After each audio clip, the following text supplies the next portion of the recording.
Pinatawag niya ako sa Malacanang. Alam mo ba kung ano pinakain niya sa akin? Isang okra, isang sitaw, at isang talong. Gulay. Gulay at merong isda.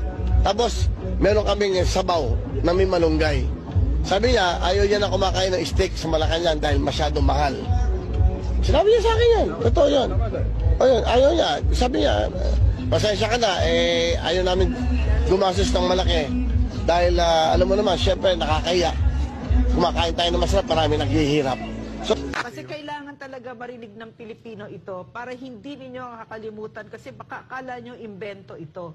No, nung kami ay nakaupo dyan at kakain kami at uupo kami kasama si President Duterte, sasabihin niya ganito, yan lang yung ulam natin. Meron tayong piniritong isda, may miswa tayo, meron tayong, iniisa-isa niya, meron tayong prutas, may dessert, may kanin.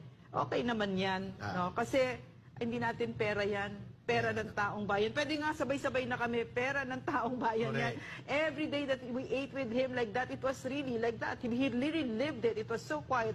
And let me tell you the difference. When I went back to Malacanang, under this president, I was so shocked at what I saw.